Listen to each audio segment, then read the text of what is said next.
Baik, kita lanjut. Suara saya ada masalah? Nggak ada masalah? Oke, kayaknya nggak ada masalah. Baik, kita ke soal nomor 20. Nah, ini kita sedikit eh, pusing, Coach. Waktu dulu gimana Kak Rati? Pusing nggak waktu tes dulu? Nanti kita perlahan-lahan ya, perlahan-lahan kita cobain. Oke, soal nomor 20. Deklarasi Juanda yang dicetuskan bla bla bla bla gitu, kita cepatkan aja. Memberikan jasa yang luar biasa bagi terwujudnya keutuhan wilayah NKRI. Deklarasi ini menjadi dasar penerbitan Konvensi Laut PBB atau UNCLOS ya, 1982. Berikut ini pernyataan yang paling sesuai dengan capaian. Nah, ini tuh harusnya benar. Harusnya benar. Maksudnya itu harusnya bisa dipahami karena terkait sejarah dan juga dasar dari geopolitik. Ya, saya harap teman-teman bisa menjawab ya. Jawaban A itu membuktikan kesalahan fatal dari ordonantie atau ordonasi yang digunakan semenjak zaman kolonial Belanda 18 18 apa tadi ya? 18 itu tentang apa tadi? Lupa saya. Kita selesaikan ini dulu ya. Kedua, berhasil memunculkan zona eksklusif ekonomi. A, C, berhasil merealisasikan prinsip-prinsip negara kepulauan. D, Indonesia memiliki kemampuan maritim yang disegani di dunia internasional. Atau E, menambah potensi finansial negara melalui bayaran administratif dari kapal-kapal asing. Ini kira-kira apa nih? Karena memang deklarasi Juanda ini teman-teman, bagi poros maritim itu menjadi tonggak sejarah yang paling hebat gitu. Dan pencetusnya adalah orang yang sebenarnya atau bukan orang sih, orang-orang atau negara atau bangsa yang sebetulnya mereka itu awalnya menolak yang menjadi prestasi kita ini gitu. Tapi kemudian mereka juga yang memiliki masalah yang sama dan kemudian mengusulkan gitu ya. Baik, kita agak cepat aja karena saya udah jam 9. Oke, baik. Mudah-mudahan Coach Ikhwannya nggak marah. Jawabannya adalah C, teman-teman. Intinya berhasil merealisasikan prinsip-prinsip negara kepulauan. Karena sebelum UNCLOS, itu nggak ada tuh konsepsi negara kepulauan. Yang ada itu apa? Pakai ordonansi atau ordonantie yang digunakan semenjak zaman Belanda. Jadi wilayah laut kita itu hanya apa? Sebatas tebakan meriam.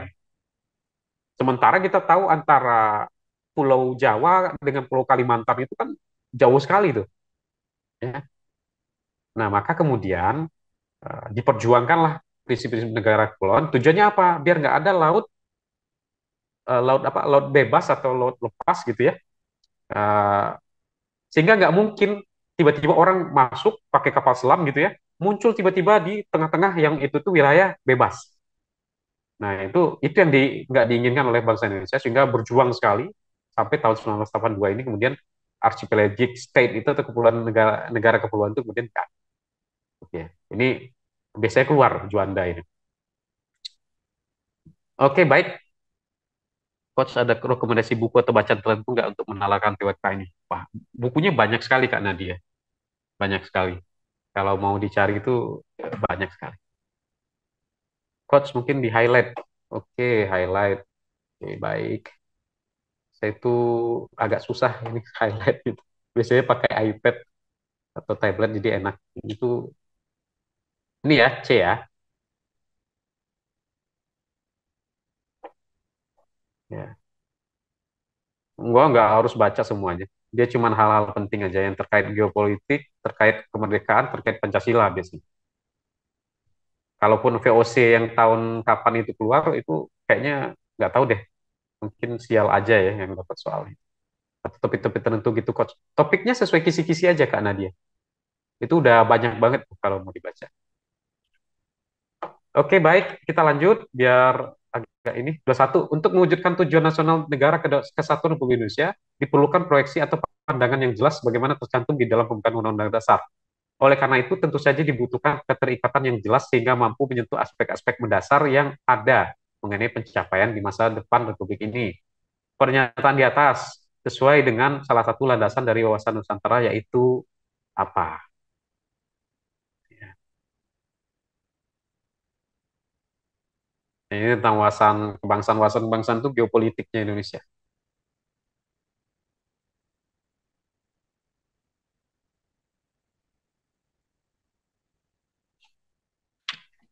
Oke,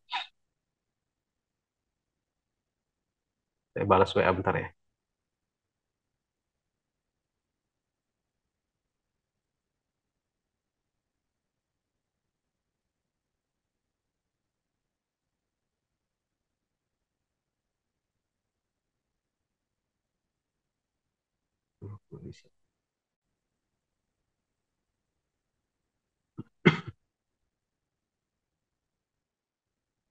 Oke, jawabannya ada yang C, ada yang A, oke, ada yang B.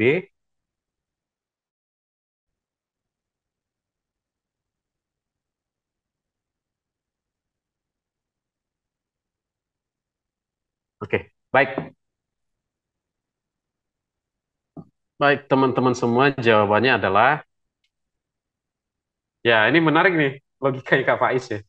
Kalau seandainya kan ada 5 landasan wawasan Nusantara, landasan ideal, konstitusional, visional, konsepsional, operasional.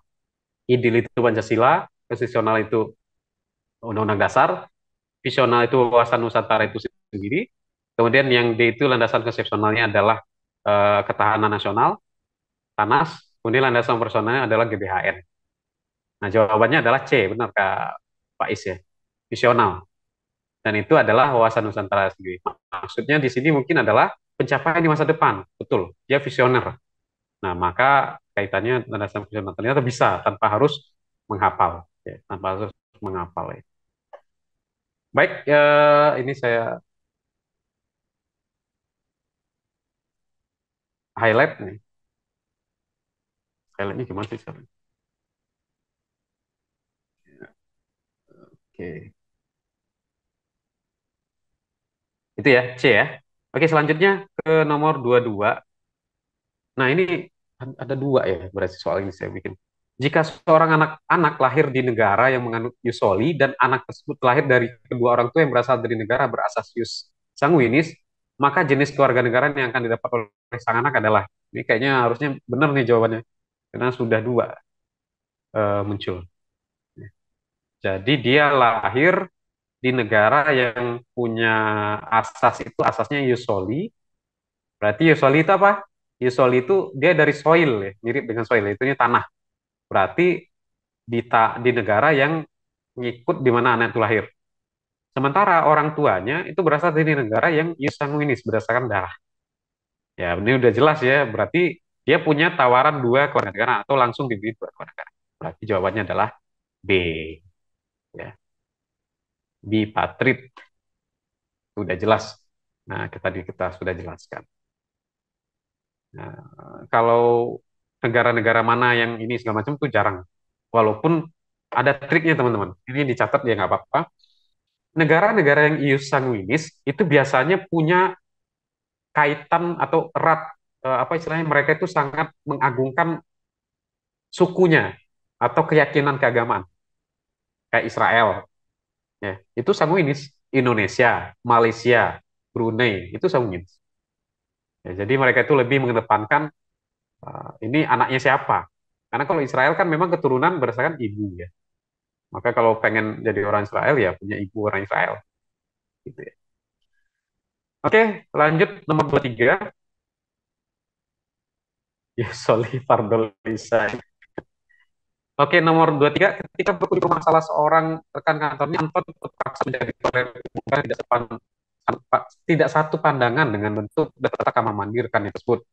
Menurut keyakinan percayanya, letak kamar mandi tersebut kurang sesuai dan membawa dampak buruk bagi orang yang berada di dalam rumah tersebut. Pandangan Anton ini cukup menyinggung perasaan tersebut. Seperti bisa dihindari andai Anton dapat memahami dengan lebih baik norma apa. Apakah norma kesusilaan, norma kesopanan, norma adat istiadat, atau agama, atau hukum. Tapi ya aku sih sudah ini ya, sudah paham ya, karena sudah agak panjang lebar dari kita. Ingat, ada kaitan norma itu dengan punishment. Ingat tadi ya, susila apa punishment. kesopanan apa punishmentnya, dan istiadat apa punishmentnya, agama apa punishmentnya, hukum apa punishment. Kalau dia nggak kena punishmentnya itu berarti kalau dugaan Anda adalah itu berarti bukan itu. Kayak mantan. Sekarang gimana Kak Faiz? Sudah aman atau ini?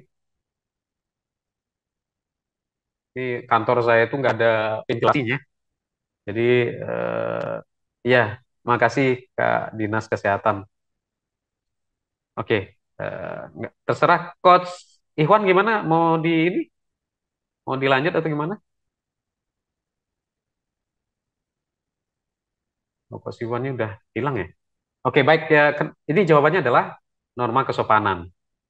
Kenapa norma kesopanan? Karena nggak ada suatu punishment yang sifatnya ya kalau ada istiadat teman-teman, dia akan ada punishmentnya. Entah bayar apa, entah harus ngapain gitu ya. Kalau ini kan nggak ada punishment, maka dia pasti masih berada di norma kesopanan. Gitu ya. Jadi itu beda dengan kesopanan ada ya.